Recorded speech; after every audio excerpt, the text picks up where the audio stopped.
weltare bibbe fulbe andu diine ma fedde heblo sukabe afrika hibi yankobe weltare tv takkusan yoni to pete to sande te baguta to miri to futa fm nanka fm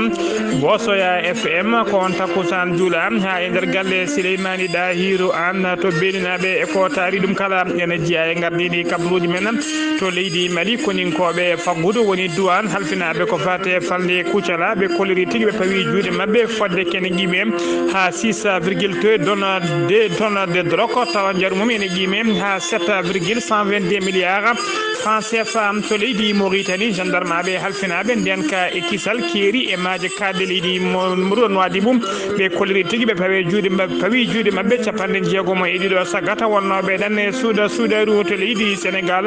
Macky Sall horejo leydi di o jetti lana makko ndiwaka aseta hande o naati dule o yabini to leydi Turki e bismango nando makko sehil makko Recep Tayyip Erdogan horejo leydi Turki to leydi kedde Afrika ma jabbo musidde men futanke jaw kabruji men am jolam jabir so waktoroki ma jaha to leydi France to dowlaci tentude Amerika ha to Émirats Arabes Unis bismillah moni ketti kotondirte joni jañolen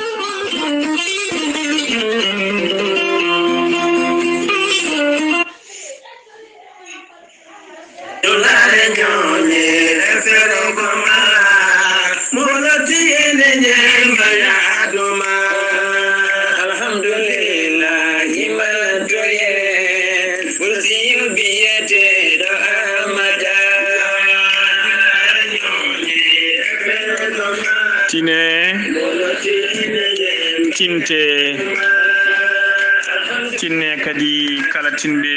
yo tentinbe tinano kono Saydou Silla tawatedo to Italie ine habra ine siftina dendangal bandirabe sehilabe e dendangal gure taaride kala kono ziyara annuel woni ziyara baɗeteɗo kala hitande tawa ko hikka waɗi lawol nayɓi walla baɗowo to beelinaɓe hol baɗanteɗo ziyara waɗanteɗum ko jiyaɗo Allah men biyateɗo ceerno Souleymani Dahiru an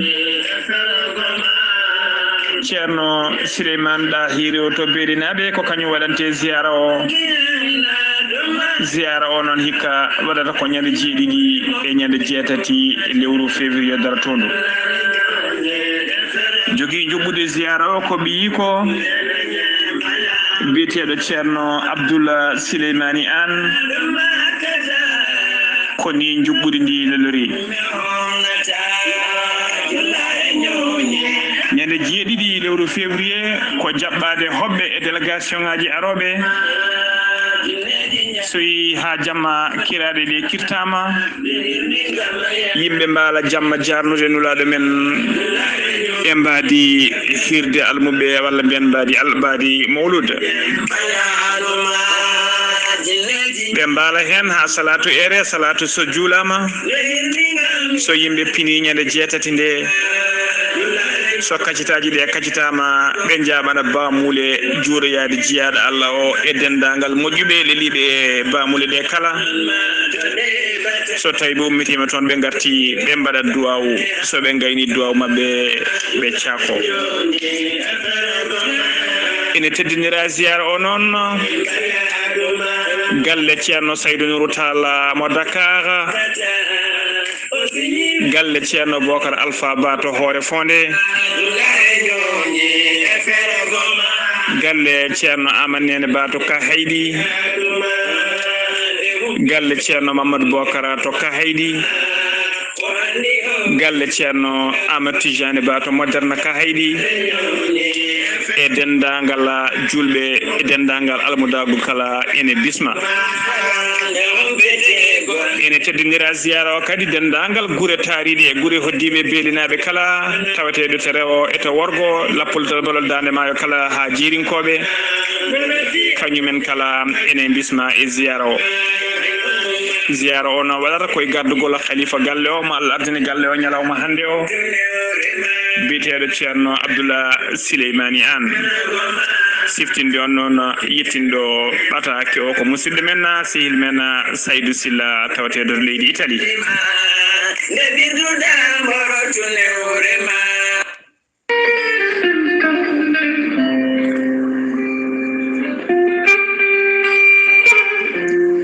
Ceerno Djiby Sy gandol lasarari laaɓaɗo ƴewgal bittuɗo leɗɗe ha heeɓi hen ko laaɓi. Ceerno Djiby Sy safriyanke ngana ñabbuji cuuɗiɗi e nder ɓalli omo jogui leɗɗe ɗe ganduɗa ene safra hen banggue kene wona 13 rafi won hen leɗɗe kadi ene safra ha 19 rafi. Ceerno Djiby Sy ene jogui usula omo jogui pegge ndenka e kisal omo jogui siroji wonande ɗe yimɓe kutorto beele kadi mbawa hedde hen cellal mumen. Ceerno Djiby Sy ene yawrani debbo donkuɗo ɓesnude kono ne kadi neɗɗo gonduɗo yoga e ñabboji teskiniɗi sa jokkodire Ceerno Djiby Sy ma heeɓen ko ɓuuri ladde. Ceerno Djiby Sy ene andina yimɓeɓe kala omo humpiti listihar kala ɗo gonɗa sa jokkodire makko mawo ƴewane ha wayno comme onon gurduno gurdam juɗɗam e kala saɗa haalnamo goƴaji maɗa. Sa yiɗi hebde Ceerno Djiby Sy taweteɗo to Nouakchott lamorgo leydi Mauritanie legal bitegal annetet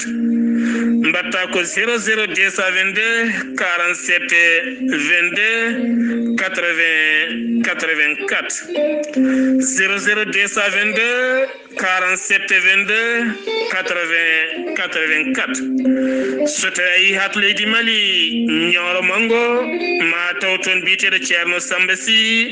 kanko Ceerno Djiby Sy omo jogui toon pharmacie makko ko on hetti hen tonggode on noon mbatta ko 00 223 90 22 94 71 siftinde on Ceerno Djiby Sy ko labɗo reedu cafrowo hay so tawi joomum ari ene ardi juuɗe ɓoole hotata juuɗe ɓoole so wona on janowo hoore walla ni mbiyena mo seeɗineji mbahliti hoore muma ɗum noon mbadden dando fade Ceerno Djiby Sy.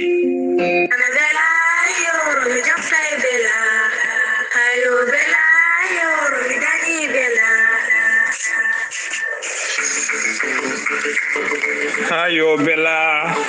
mi dañi bela ko battake docteur Djiby Sow.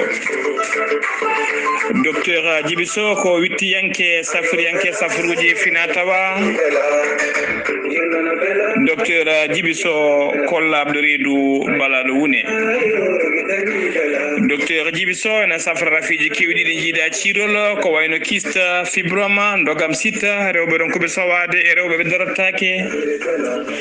Docteur Djiby Sow ene safra worɓe fiɗaɓe ustoraɓe goragu e jipiɓe leeso kala.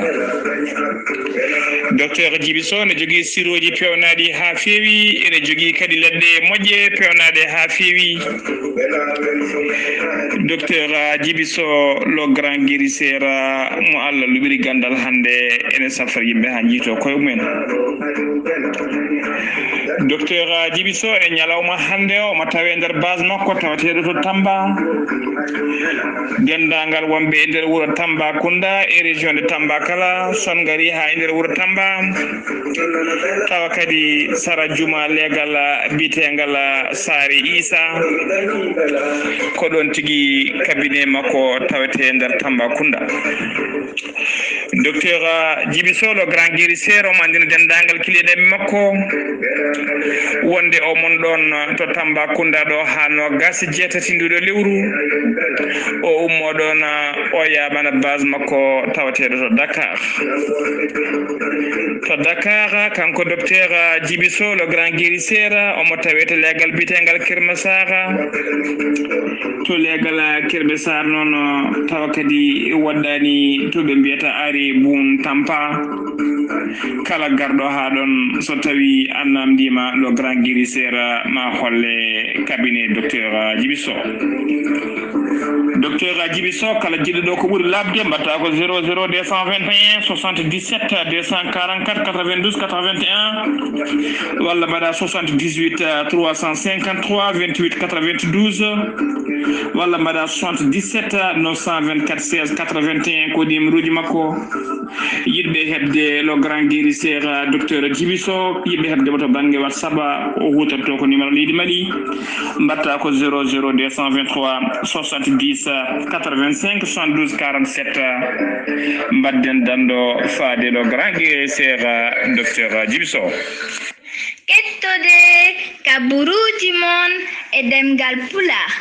Afrique, Asie, Europe, Amérique, Moyen-Orient, Océanie. Jam nyalle mon musibbe tedduɓe eɗen gone aseta capantati lewru silo hitande ujunnaji ɗiɗi e nogasa kabaruji men e ɗemgal pulara e sawta he ko musidɗo mon sehil mon Ghali Abouba to karallagal to ko miñi men sehil men Saydou Abouba ko adi kabaruji men non ko feccude sunare men e duwanade dendagal gollotoɓe e hettiyankoɓe e radioji ko wayno radio Pete Fouta FM Nanka FM e ɓesgu petenaɓe kala e ɓesgu sande teba gouta wondu ha to merinaɓe kala jaltugol aduna biyetenoɗo Mokhtar Samba Baydisi ko hanki kikiɗe o hawri e jalla to wuuro men Pete o wirna noon ko subaka hande o to wuuro men to sande taba gouta eɗen dendagal noon dendagal jaydiyankoɓe e gollotoɓe e radio ɗi kala hettiyankoɓe kala jayde weltare TV weltare ɓiɓɓe fulɓe andu diine maɗa e gardugol ceerno Abdoulaye Sarr e dow inde musidɗo men Fuutanke Diaw e nuldi duwawuji men faade dendagal ɓesgu makko kala yo Allah yurmomo yaafoma harnamo aljanna kanko e dendagal mayɓe julɓe kala ha joni kabaruji men e ɗemgal Pulaar koto leydi Mali puɗorɗen ñande 17 lewru janvier gonɗen du gendarmeɓe halfinaɓe ko fate nden ka e kisal leydi Mali ɓe pawi juuɗe mabɓe noon e fedde bandiji tawa kadi ko saga fedde nde sagataɓe jeenayo tartirnoɓe nden fedde sagataɓe jeenayo hen ɗiɗon noon ko sukaɓe rewɓe kamɓe noon sukaɓe jeena hen ɗiɗo ko sukaɓe rewɓe noon ko brigade territorial mo Senu mo wuro Senu kañuma teeɓiɓe noon ko caggal kayinde sagataɓe joyo tawa kadi ko gollotonoɓe sagataɓe joyo non ko caggal nde sagataɓe joyo majjuno e nder site d'orpaillage woni e nder nokku goto to kanŋe siggitede sagataɓe joyo nde majjuno ko ɗon tigui losgoji uddita hen ɓe mbawino teɓade ɓena jeenayo gendarme ɓe noon iɗi teɓade ko sagataɓe joyo tumaɓe kay ndena majjere caggal nde losgoji mbaɗa e mabɓe noon ɓe tengtini tigui ɓen majjuɓe kala ko kamɓe jooɓi pittaɗi men koden kadi ɓe mbawi limtude inde yimɓe nayo heddiɓe ɓe golloto noon e oɗo saaha joni kamɓe jeenayo kala ɓe teɓam e wiide kay hono mawde mo gendarme biteɗo sulyetina Moussa Touré mannangugol ngol noon ɓe nawi tigui nawade ko caggal kay nde ɓesgu wuro wiyetego Senu kay wawi tigui wadde collaboré wawi gollodirde e dadiɓe leydi ndi wawde gollodirde mabɓe ko nden tigui haaɓe mbawi teɓade nde ɗon fedde taw ko dartirnoɓe wadde ɗe ɗon caasieje kala saaha ha joni ko leydi Mali keddoɗen MONUSMA ko catala halfinaɓe ko fate nden kam e kisal tawa kadi ko joɗiniɓe fedde Nations Unies e nder leydi Mali ngal catal noon catala MONUSMA noon ñalawma aljuma hanki o ɓe mbawi rokkirde kituji woni tigui kaɓɓirde dedde taw ko kaɓɓirde no gueɗe kaɓɓirde ko fate kaɓogol e carogol kaɓogol sarade oɗo rafi biteɗo mborosa Covid 19 ɗum noon waɗi tigui ko ñalawma hanki aljuma hanki o tawa kadi ballal ngal rewi koye jungo oɗon gardiɗo catala MONUSMA e nder leydi Mali biteɗo Mahamadou Saleh Andafi ko kañum tigui jettini ballal ngal e wondude e jagorɗo kalfinaɗo ko fate communication mo leydi Mali biteɗo Mouhamadoun Touré ballal ngal noon ɗin kittuji noon ɓe mbawi huccinde ɗum koye jaydiyankoɓe ha tengti noon e jaydiyankoɓe bindi ko ɓen tigui mbawi hebde ngal ɗon ballal ko wayno Mali Jet ɓe kolliri noon wonde ballal ngal haɗani tan e nder leydi e nder Bamako lamorgo leydi ndi ballal ngal yi ha e nder région ngaji ɗi kala ko wayno région mo Mopti ko wayno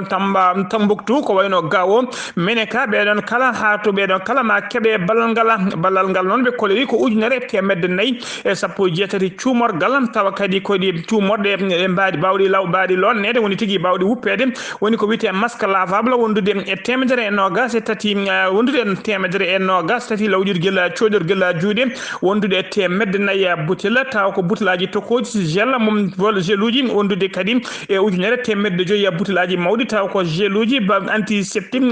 antiseptique badete kay juude e kala saha ngam salade cargola odon moroso coronavirus be kolliri non kambe jandi yankobe leydi ndi kala be kolliri en weltare mabbe mawni fewi e dow inde gardido jandi hono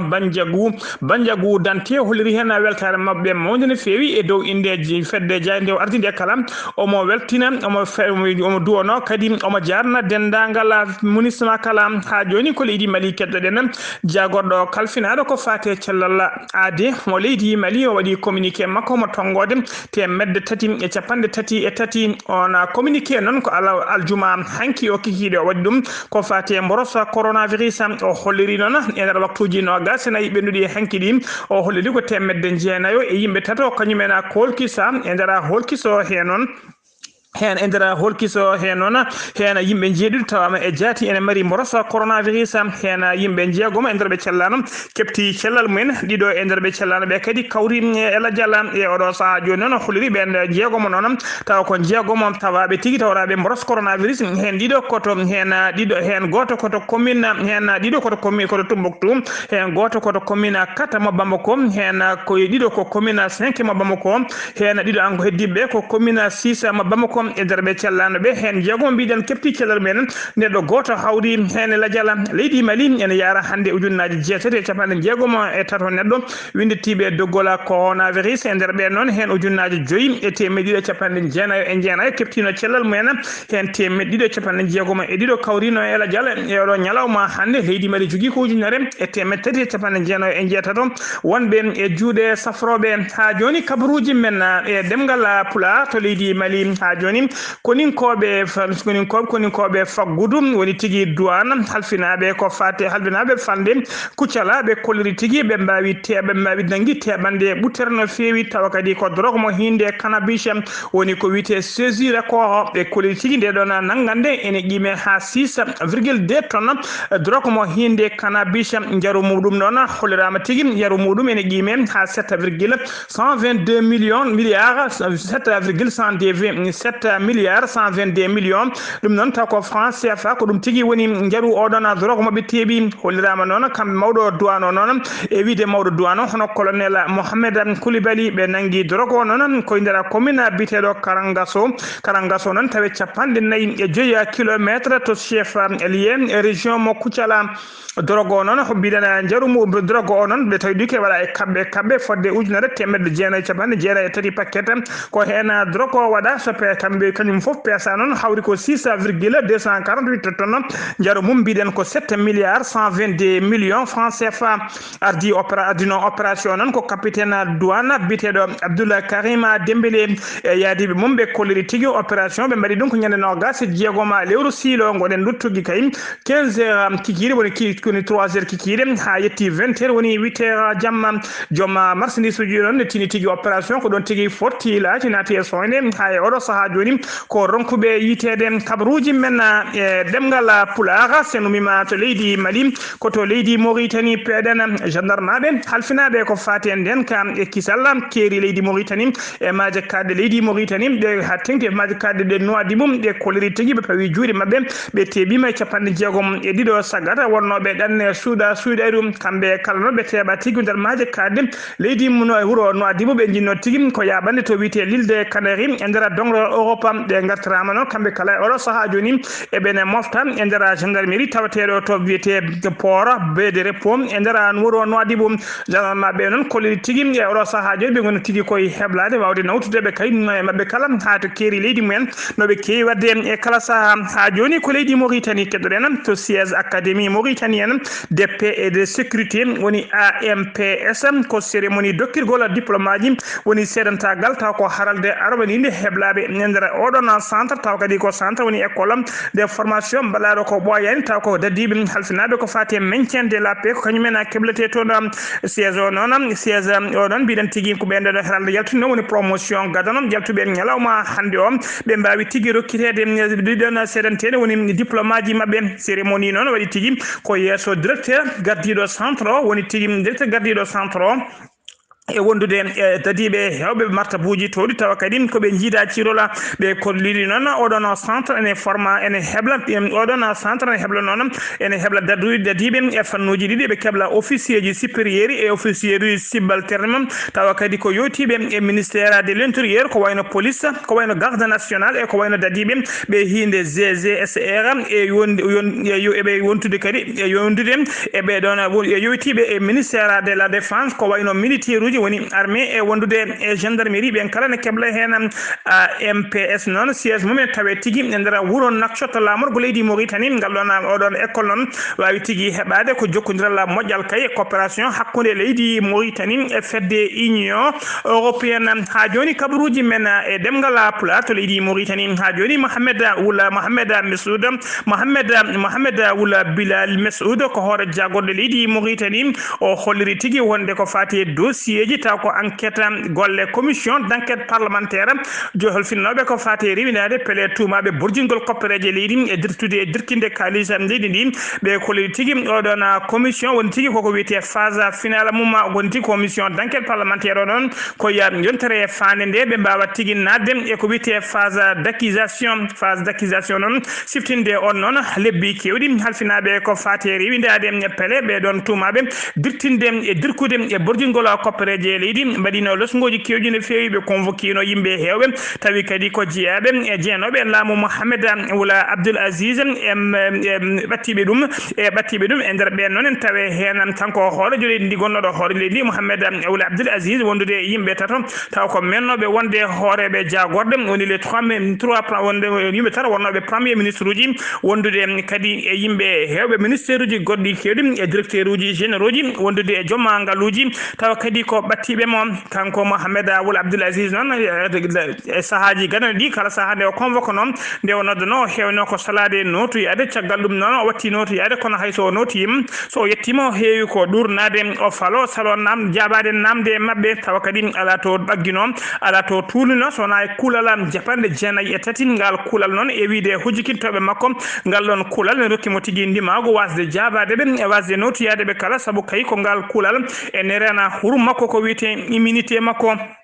ngal ɗon kuulal noon holliri tigui so wona taw ko witeɓe cour taw kadi ko o cour de justice ko ɓen tan mbawi jogade ndimagu wawde ñawdemo e oɗo saaha joni noon hoore jagorɗo holliri tigui wonde on o cour de justice on tafama e oɗo saaha joni e nder leydi Mauritanie addina on o cour noon ɗaɓiniɗo ñawde Mohamed Wula Abdoul Aziz e ɓen tumaɓe ko fati e borjingol koppereje leydi ko biteɗo Habiba Wul Dia noon ko député mongel noon tawe Sara Lik Seyba gorgola ɓe kolliri noon kanko hoorejo jagorɗe noon holliri tan ko holliri e oɗo saaha joni heddi tan ko ɓeɗon taw ko magistrat ji jeenayyi woni tigui terɗe ɗe wawɓe gollidade e oɗon cuɓaɗo ardade on cour ko ɗiyen terɗe tan keddi e oɗo saaha joni suɓede ɗen terɗe ne holliri tigui ɓoyata ɗo e balle ma ɗen terɗe mbawa suɓede ha commission wawa timmude ha no hannirtini kono kanko biyeteno Cheikh Wula Baya ko hoorejo suudu sarɗiyeji leydi ndi o holliri tigui wonde aljuma hanki o kanko Cheikh Wula Baya holliri tigui wonde ɓe dittini ko fati kayim e ɓe duttiniɗa ha yesso ko fati e cuɓugol ɗeɗon terɗe jeenayyi taw ko ceeteɓe oɗon commission halfinteɓe ko fati e oɗon cour de justice ɓe kolliri noon addani ɓe dirtinde noon ko caggal kayim e nder suudu sarɗiyeji nde leydi Mauritanie eɓe jogui 5 groupe parlementaire ɗin 5 groupe parlementaire uji noon ko ronkuɓe famodirde e oɗo saaha joni ko fati e peccugol ɗiɗon magistrat uji jeenayyi poɗɗi suɓede e nder mabɓe ko ɗum saabi noon ɓe mbawi dirtinde ɗum ha diwa oɗo saaha joni o holliri noon kanko Cheikh Wula Baya wonde ɗiɗon groupe aji parlementaire uji joyyi ɗi goni koye kaldigal hakkude mabɓe ha pamodiral heewe ko ɗon tigui ɓe mbawata suɓade ɓe ɗiɗon magistrat uji jeenayyi ha joni kabaruji men e ɗemgal pulaar to leydi Mauritanie ma jaaha to fondu jeeri tawe nder leydi Mauritanie to fondu jeeri noon ko suka meɗen biteɗo Mamadou Dia noon ko jibinande fondu jeerinajo caggal kayde o janggi Qouranel Karim ha o tigui heeɓi hen seeɗantagal makko ko ɗon tigui o andi neɗɗo wawa ƴellitade ga taga demgal muɗum ko ɗon kadi o hebli heblo moƴƴo no fewi o jangi demgal makko ha o heeɓi hen seedantagal makko e nder seedantagal makko noon ko ɗon tigui kanko Mamadou Dia o wawi tigui windude hen o muuli hen deftere makko taw koye demgal pulara nden deftere noon nden deftere nde o muuli noon o iniri deftere nde ko ɓatake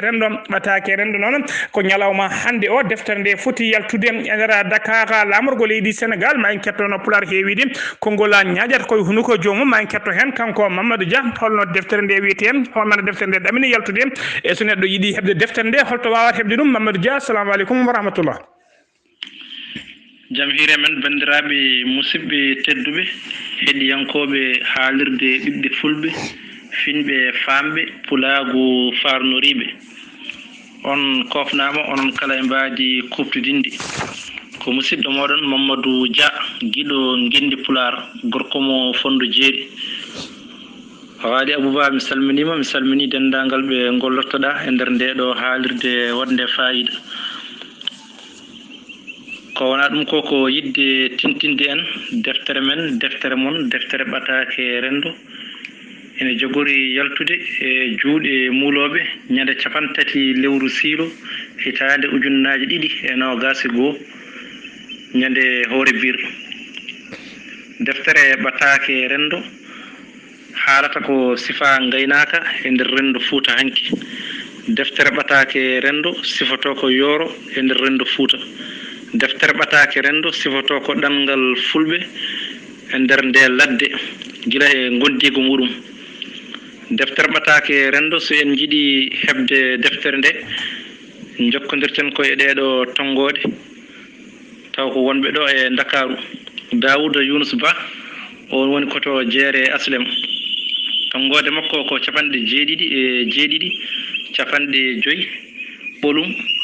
17 capantati 77 517 30 on jooɗi koto jeere Aslem tonggode ɗimmere ko Hamidou Ndiaye on jooɗi koto Pikine jeere Zengue tonggode makko ko 77 capanɗe 9 capantati e tati capantati ɗiɗi e jeetati 77 993 33 28 noon bandiraɓe musidɓe tedduɓe onon kala e kuuɓal on calminama e mbaadi kuftudinde yo gen waɗene nden kam Allahumma amina Seydi Dia yo Allah yettin fandande andinde Mauritanaɓe noon kanko Mamadou Dia noon o jooɗi ko nder Nouakchott ɓoyata ma o artu to Fondu o arta ha to Nouakchott kala bawɗo heɓ yidde deftere nde to banggue Fondu e to banggue Nouakchott kala ma en keɓa jokkodire makko ma en keɓ tonggode wawde andude kadi jokkodirteɓe ha deftere nde wawa heɓede hano hannirtini ha joni kabaruji men e ɗemgal Pular koto leydi Sénégal paɗen Abdoulaye Diouf Sarr ko jagoɗo leydi ndi kalfinaɗo ko fate cellal aadi kanko e gollediɓe makko ɓe mbaɗino ɓe kewi wadde kala subaka so huccidirde e ɓesgu ande ɗumen e oɗo saaha joni to mboros coronavirus yarata e nder leydi o holliriɓe kolliri noon e nder waktuji nogas ene yaaɓe nodɗi ko ujunnaji 2,960 neɗɗo holkisa taw ko tumanoɓe ko fiɗaɓe mboros coronavirus e nder holkisa mabɓe noon tawama hen 316 ene mari e jaati mboros e nder ɓe noon hen capanɗe ɗum noon to ɓetama ɗo banggue pourcentage ene hollira e nder temedere kala hen 14 piccal 59 ko fiɗaɓe mboroso e nder ɓen mbiɗen hen 90 e jeeɗiɗi koko wiyete contact civi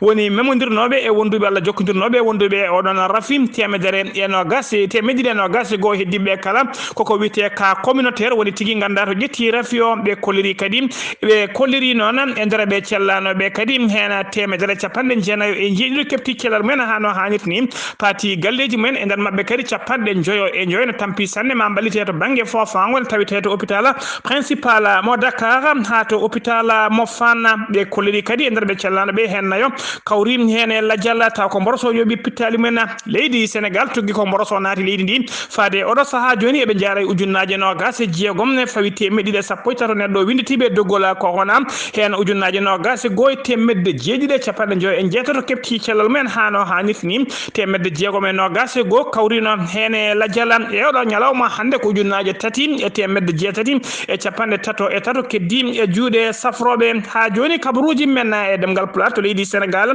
ma jaaha to legal Sacré-Cœur to Sacré-Cœur 3 mo Dakar ko tana musɗo waɗi toon subaka hande ko sagata gorko jarawo e de duuɓi fadde duuɓi capanɗe nayyi gonnoɗo e dow terrasse muɗum ko on teɓɓiti toon yani e leydi wondani e wonki ko koninkoɓe faabu noon woni tigui sapeur pompier en kañumen garani ɗon a goski nayi ɗum to morgue hôpital legal ngal hollirama noon kanko yimɓe hewɓe noon e hoddiɓe kala kolleri kanko basɗo fittade makko jamɗo e dow terrasse o omo teska tigui mo wondino e rafi taw ko rafi jilol walla mbiyen rafi barogal ko wiyete tigui épilepsie woni janowo hoore ko ɗum tigui saabi ha wawi teɓɓitade e dow oɗon étage koto leydi Sénégal keddoɗen ha joni Macky Sall hoorejo leydi ndi aseda hande o ƴetti lana makko ndiwa o kam o muti e duule o yaɓini tigui noto yawdeɓe leydi turque noto yaade bismago e invitation musidɗo makko sehil makko nanɗo makko hono Recep Tayyip Erdogan hoorejo leydi turki jillugu noon eno holliri tigui galle lamorgo leydi ndi jillugu ko jillu gollal woni visite de travail ñalawma janggo o noon alet janggo tijja tigui kanko Macky Sall ma o artu e nder lamorgo leydi makko ha joni kabaruji men e ɗemgal pulaar to ley Touba paɗen e nder Touba capital mouridisme toon noon koko yurmini waɗi toon ñalawma aljuma hanki o ko sagata gorko goto jolno e werla muɗum e saaha o yinno wadde marche arrière yattude galle o ko ɗon tigui o rewi dow cukalel tokosel jaranno guel duuɓi nayyi taw kadi ko ɓi koddiɗo makko gonno guel fiji sori less oto o tawa o tinani ko ɗon tigui o rewi dow guel ɗon cukalel caggal en mbiya noon bandiraɓe kala kuɓowo oto mum yo tinno ko adi kene jola e oto mum yo daaro yo taaro oto o kala tawa yesso faya caggal sunno less kala ƴeewa so tawi neɗɗo walla so tawi ala ko woni e less oto o caggal nde waɗi marche arrière noon ko ɗon tigui o rewi cukalel jaro guel duuɓi nayyi ɓi koddiɗo makko guel tigui ɗon wasi fittade mum caggal ɗon noon ko ɗon tigui famille aji ɗiɗi woni banggueji ɗiɗi kala joom oto e ɓi yinnaɓe cukalel guel kala ɓe jiiɗino tigui wadde masala hakkude mabɓe kono nde police tini alhaali o ko ɗon tigui police wawi notitade hen ko ɓuuri yawde yaccade ko ɗon tigui ɓe nangui oɗon chauffeur joom oto ɓe nayimo tigui to yesso ɓe mbeɗimo yesso parquet tawa kadi ko tribunal mo grand instance mo Diourbel ɓoyani ko ɗon tigui ɓe mbaɗimo déféré to kaso mawɗo taweteɗo to capital Bowol ko aljuma hanki o oɗon tana waɗi ha joni kabaruji men e ɗemgal pulaar kabaruji men e ɗemgal pulaar kedde Afrique ma en jaɓo musidɗo men sehil men Foutanke Diaw waɗane Robino Diande ko fati kay e kabaruji kedde Afrique Foutanke Diaw assalamu aleykum wa rahmatullah. jam ñalle ma Seydi Ba hettiyankoɓe weltare ɓe fulɓe andinma en calmini moni kala no mbiruɗa ni kabaruji men kedde dunde Afrique kalten ko e fuko koyɗe hande kikiɗo o quart de finale woni CHAN championnat d'Afrique des champions quart de finale ɓe jarata oɗo saaha hande kikiɗo o Mali jaɓɓima leydi Congo RDC kañum jaɓɓima leydi Cameroun jencudi noon en cuwato hebde janggo so Allah lamɗo jaaɓi deuxiéme quart de finale o nden fetete woni sanga waktuji 16 woni 4 heures Maroc ma jaɓɓo leydi Zambie leydi Guinée kañum ma fottude e leydi Rwanda ɗum ko sanga waktu 19 kikiɗe woni 7 heures koye dunde Afrique gonɗen ha joni union africaine ɗo hollitiɓe dañi hande o kono ko wiyete vaccin anti covid 19 woni safara ngam habtade refi coronavirus kono wona 4 million taw noon ko dose on ɗen 4 million noon jaru mumen tolnima e 650 million e koppadeji CFA ɗum noon ene ɗamina e nder dunde Afrique ɗo e lebbi tati woni lewru avril fandu arde e nder nde ɗo hitande gonɗen so Allahu lamɗo o jaaɓi ha joni koye kedde dunde Afrique gonɗen en jahatto leydi Guinée laamu ngu yaltini kayitol taw noon ngol kayitol hollitta laamu ngu hande yiiɗi yuɓɓinde ko yewtere wiyeten dialogue politique et social woni yewtere ko yewti e dawrugol kañum e gueɗe rendo eɗen teski guila suɓgoji mabɓe hooreji leydi yagal waɗi fadde ñalawma hande o ma mbiya jaam ala toon to leydi Guinée nguttu ne heewi toon ɗum ɗon foof noon so tawi woni nde ɗo yewtere are waɗede ko dendagal ɓe ganduɗa daraniɓe dawrugol e harale mum kañum kadi e wuurɓe e gueɗe rendo kañumen mbawata joddo kadi e laamu ngu gam yewtude mbeɗa yaltina leydi ndi e caɗele gonaɗe saaha hande o ciftinen tan on saaha e nder lewru octobre wonno hitande ñaƴƴiɗe nogas woni hitande mayde ko nden wonno sumgoji mabɓe filnitaji no heewino noon ha ganduɗa ko wona 4 neɗɗo mbawino fawde junggo hayso tawi won e mabɓe woppaɓe ha joni won heddiɓe e dumbirɗo toon to leydi Guinée ɗum noon saabi nde ɗo yewtere e laamu ngu ina yiiɗi wadde ɗum e saaha hande o toon to leydi Guinée to leydi RD Congo hayso tawi woni a wona nden yewtere won toon kono kadi ma mbiya ine ɗeesa wade no gueddere ni saabu noon mawɗo jagorɗe leydi RD Congo hono Sylvestre Ulunga kañum woppi golle mum ha laaɓi o wi o saabi goppugol makko golle ko ko dawrugol hande nder leydi RD Congo o wi wona no wano ni way esa hande ɗum noon gurdam ɗam ɗon hande kanko wawa ardade jagorde taw kay ko ɗam gurdam dawrugol wura toon to leydi RD Congo sakti kabaru goppugol golle oɗo mawɗo jagorɗo ko walaɗo kalfinaɗo konngol laamu leydi RD Congo hono Giscard Kusema kañum sakti oɗon kabaru ɗum noon ene ɗamina ɗo e balɗe ɓoyata hono laamiɗo leydi ndi Félix Tshisekedi ma toɗɗo neɗɗo goɗɗo ngam wadde ɗum mawɗo jagorɗo toon to leydi RD Congo. to leydi Burkina Faso kol africankewol ko wiyete FESPACO festival panafricain du cinéma et de la télévision de Uganda hayti wadde hitande hikka nde saabi ɗum noon ko rafi coronavirus diñiɗo ha joni ene jooɗi e dow baksal mum ene sali ummade ɗo woni ɗo ɗum noon sa hayti wadde hitande hikka nde ciftinen tan ɗum fonno wadde ko ñande nogas e jeeɗiɗi lewru fandu darandu hono février tottanma jeegom lewru mars. golle ma jooɗi fuutanke jawse no mima dongre Afrique paɗen koto dowlaci tentuɗi paɗen koto dowlaci tentude o leydi France to leydi France noon to leydi France Jean Castex ko hoorejo jagoɗe leydi France o holliri tigui wonde à partir de alet janggo 31 lewru silo hitande ujunnaji ɗiɗi e nogas e goho leydi France koko uddata dendagal keeri mum wonande kay ɗeɗon leyɗele ɗe jeeyaka e fedde Union européenne hay kala mo jeeyaka e nden pelle Union européenne wawata tigui nadde nder leyɗele mabɓe so wona kay taw ko haaju ɓurɗo tidden yimɓe hewɓe noon ɗaminno tigui ñalawma hande o ma hoorejo leydi ndi walla hoore jagoɗe nde ma haal tigui o fati confinement woni tigui uddo ko fati e nder leydi France kono noon haysine ɓe